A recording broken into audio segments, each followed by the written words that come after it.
Welcome back to the deep dive. Usually when we sit down here, we're unpacking, a dense research paper on AI alignment, Right. or maybe like a historical analysis of the Roman Senate. We like structure, we like data, but Yeah. Today's entirely different. today we are doing something completely different. I've brought something to the table that is, well, it's visceral. It's a piece of raw cultural text. Raw is a good word for it. It's a set of lyrics titled Simply Text, and honestly, calling it a song feels like a polite euphemism. It really does. It reads more like a manifesto that got into a fistfight with a nursery rhyme. That is a very vivid way to put it. And I think we need to set the stage for you, the listener, right away. Yeah, a warning is definitely needed. The material we are analyzing today is intense. It is aggressive, it uses extreme profanity, and it is saturated with imagery that is specifically designed to be disturbing. Very disturbing. But we aren't looking at it to endorse it, obviously. Yeah, not at all. We're looking at it because it is a perfect artifact. It's a crystallized specimen of a specific type of modern rage that we see bubbling up in the darker corners of the internet. Exactly. It's like lifting up a rock and just seeing what's crawling underneath. Exactly. When I first read through this, I actually had to take a step back. I don't blame you. It's this collision of playground insults, biblical doom, and then very modern, very specific grievances about things like Instagram filters and HR departments. Yes. It's chaotic, but there's a logic to it. There is absolutely a logic to it, and that's our mission today for this deep dive. We want to dissect the rhetorical strategies being used here. How it all functions. Right. How does a text like this use language to completely dehumanize an enemy? How does it build a sense of victimhood while simultaneously claiming to be a king? It's fascinating. This is a case study in radicalization, specifically the kind often associated with the manosphere, and how language is used to build a fortress around a worldview. So, if you're listening, brace yourself. We're going to be quoting the text directly to understand it, and it gets graphic. It does. We're talking about a mix of biological disgust, violent threats, and a very specific perspective where the narrator feels under siege by the entire modern world. It's a window into a mindset that sees modern society not just as annoying or flawed, but as actively demonic. So let's get right into the text. Let's start with the central conflict. The text creates this immediate high-contrast binary. It's us versus them. And them, the villain of this story, is explicitly labeled the witch. Right. And this isn't the fairy tale witch in a pointy hat. Although the language borrows heavily from that folklore. It does. But this witch is an archetype for the modern woman, specifically one who participates in what the narrator sees as the deception of modern life. It opens right out of the gate with, and I'm quoting here, witches in the coven, filters on their mugs, Yeah. and then immediately follows with, rate themselves a 10, but they're three-legged slugs. Stop right there for a second. Look at that very first attack. Filters on their mugs. It's so specific to the digital age. The text is obsessed with the idea of deception. In this worldview, the use of a social media filter isn't just a vanity thing. It's a lie. It's a lie. It's evidence that women are actively hiding their true nature. They rate themselves a 10, claiming high value in the social marketplace. But the narrator argues that the reality is something subhuman. Three-legged slugs. That is such a weird, specific insult. It really is. It's not just calling someone ugly, it's biological degradation. Why slugs? This brings us to a crucial concept in this kind of rhetoric: the politics of disgust. Okay, break that down. Psychologically, disgust is a very powerful tool. There's a lot of research showing that if you want to dehumanize a group, you don't just call them evil. Because evil implies humanity. Exactly. Evil implies they are still human agents who made a bad moral choice. You don't want that. You call them vermin or parasites or slugs. You use the language of disease and contamination. Because you don't argue with a slug. You squash it. Right. Disgust bypasses your logic and hits you right in the gut. It triggers a literal recoil response.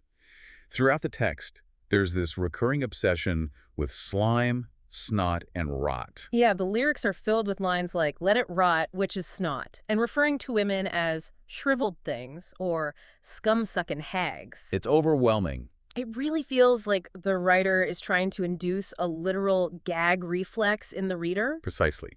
It creates a physical barrier to empathy. You cannot empathize with a hag that creates slime. You just want to get away from it. You recoil from it. And once you've established the witch as this slimy, rotting, deceptive creature, well, you've set the stage for the hero figure to step in. Which brings us to the other side of the coin. The text introduces this character of Humble Joe. Right, Humble Joe is the narrator's ideal man. He's the proxy for the intended listener of this manifesto. The line is, Humble Joe's got faith, modest, God-blessed king. Yeah. And later on, there's a mention of God-fearing lads who are building empires strong. So look at the contrast we have here. The witch is associated with fluids, chaos, deception, and decay. While the king is the opposite. The king, or Humble Joe, is associated with stoicism, productivity, divinity, and order. It's a classic Manichaean worldview. Light versus dark, order versus chaos. Exactly. But here's the interesting twist that I noticed. Humble Joe is called a God-blessed king, but he isn't actually presented as ruling anything. No, he's not. He's presented as the victim of a rigged game. The text says these fake filter freaks treat him like dirt. And that is the core tension driving the rage in this entire text. Yeah. It's the gap between expectation and reality. What he thinks he deserves versus what he gets. Yes. The narrator believes fundamentally that by being modest and God-fearing, he is owed a certain status. He's owed respect, he's owed a partner, he's owed a kingdom. Right. When that doesn't happen, he doesn't blame himself. He blames the system for being inverted. He believes the natural order, where the king should be on top, has been flipped completely upside down. And that sense of inversion, that the world is upside down, moves us into the second verse. The setting shifts here. It does. It shifts from the personal to the corporate. This part really jumped out at me because it takes specific aim at the workplace. The corporate battlefield. The lyrics go, HR, witch bitches, diversity's their whip. That is a very specific, very modern grievance to put in a song. It connects the witch archetype directly to institutional power. In the narrator's view, human resources isn't a department that manages benefits. It's a literal coven. Yes. And diversity isn't a corporate policy, it's a weapon. It's a whip used to subjugate the young bucks. The line that follows is, call you Nazi fag if you won't take the dip. It feels like there's a deep sense of entrapment here, like the corporate world is just a trap designed to destroy men. It reflects an intense paranoia and persecution complex. Taking the dip serves as a metaphor for conforming to new cultural norms or progressive ideologies. So if you don't conform, you're destroyed. The narrator feels that if they don't conform, they are branded with the worst possible labels, essentially being called a fascist or receiving a homophobic slur from the very people preaching tolerance. It's a belief that you just cannot win. And notice the isolation expressed in the very next lines. Left brands you useless, right says grow a pair. That is a fascinating insight into the radicalization process itself. It really is. The narrator feels abandoned by the left, obviously, because they view him as the oppressor, but he also feels entirely abandoned by the traditional right. Who he perceives as just telling him to man up and take the abuse. Exactly, so they are totally alone. Young bucks get the shaft, ain't nobody cares. When you feel abandoned by every mainstream institution, political parties, corporate America, you retreat. You retreat into these darker, more radical corners of the internet. You start building your own mythology where you are the king in exile, just waiting to retake the throne. And part of that exile is the fear of being destroyed by the system. The text gets really paranoid about false accusations. A huge theme in these spaces. It says, false accuse your way to a stolen life, cuckold cash cow, pay for her knife. This is a staple of manosphere or red pill discourse. The idea that the legal and social systems are completely rigged to believe women unconditionally. As the text puts it, the world high-fives her lies. Right, while the man is strung up for entertainment, the knife imagery is particularly potent there. It suggests that the man is literally paying for the weapon that destroys him. It portrays the man as a mule, like a beast of burden working to support a system that fundamentally hates him.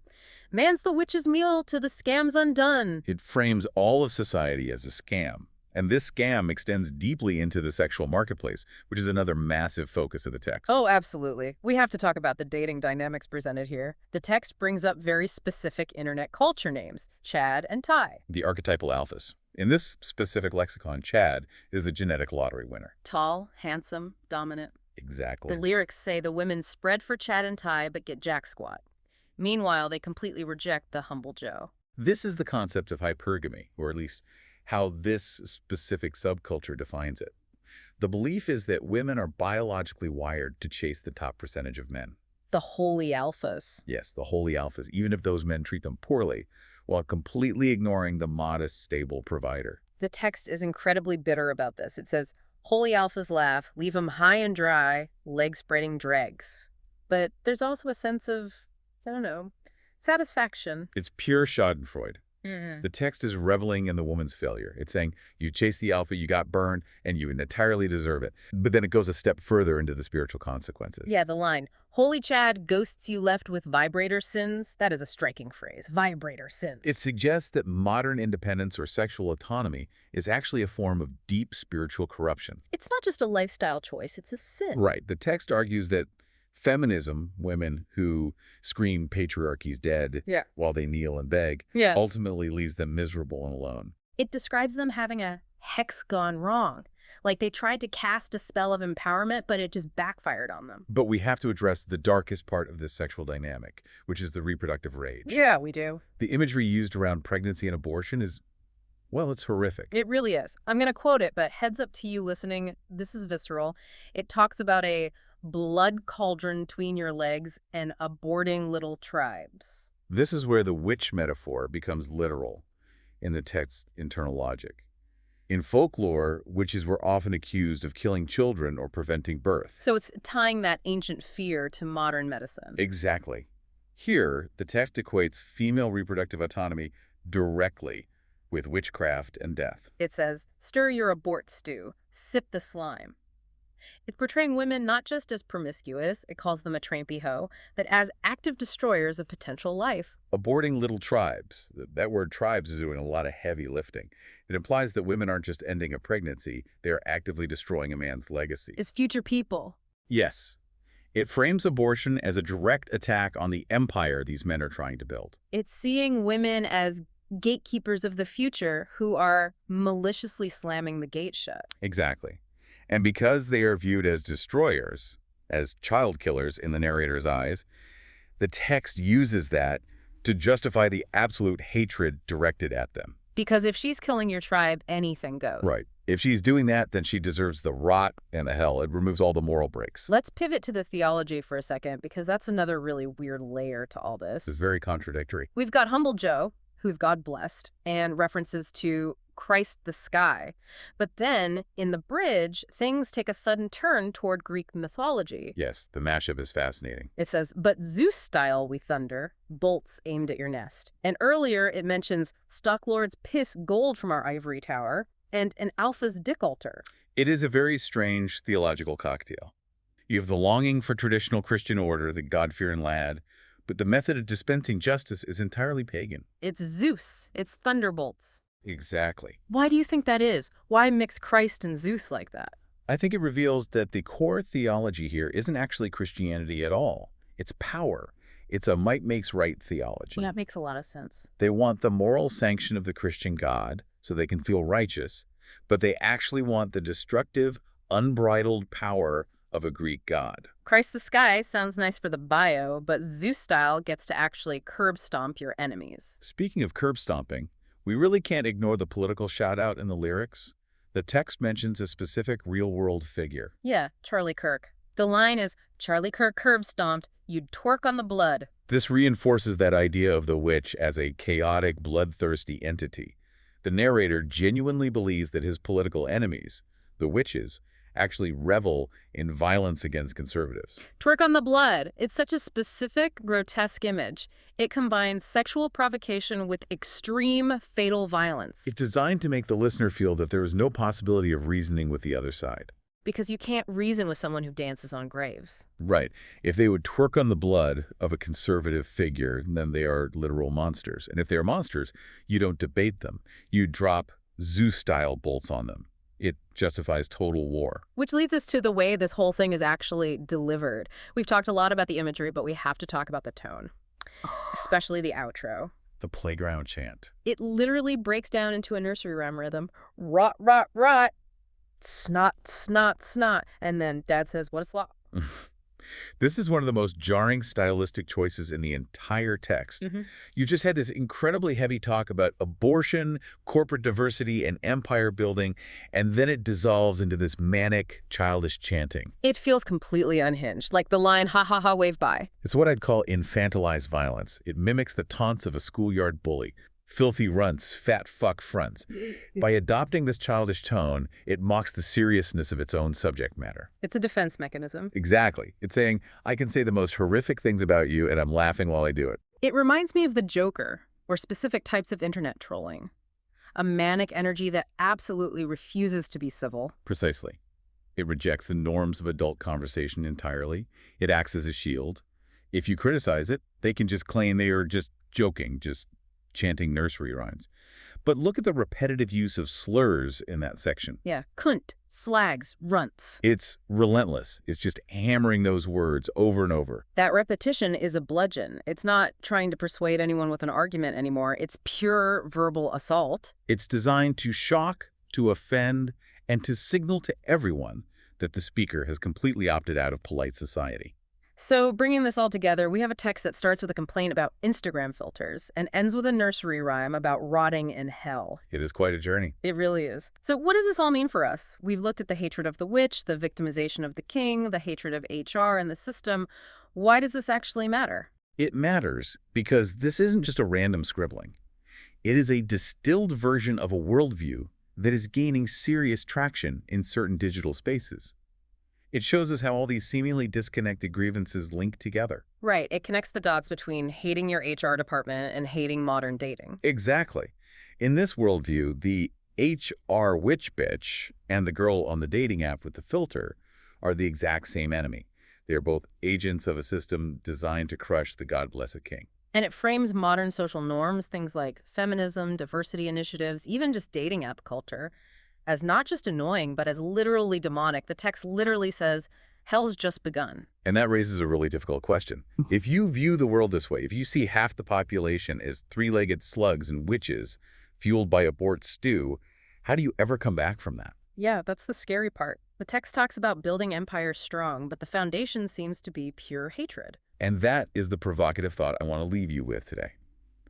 The text claims to want to return to tradition, a modest, God-blessed life with humble Joe. But the language it uses to get there is the language of chaos. Zeus-style violence and beast mode aggression? Exactly. Can a movement built on such extreme vitriolic hatred ever actually build the empire and order it claims to crave? Or is a worldview this consumed by rot and snot destined to only destroy itself? That is a heavy question, but I think it's the right one to ask after reading this. It's a paradox of wanting order but speaking in pure chaos. Precisely. You just can't build a stable structure when your primary tool is a sledgehammer. Well, on that note, we are going to wrap up this deep dive. It was a dark one, but hopefully it shed some light on the anatomy of this specific kind of rage. Thanks for listening, and take care of yourselves out there. Stay curious and stay critical.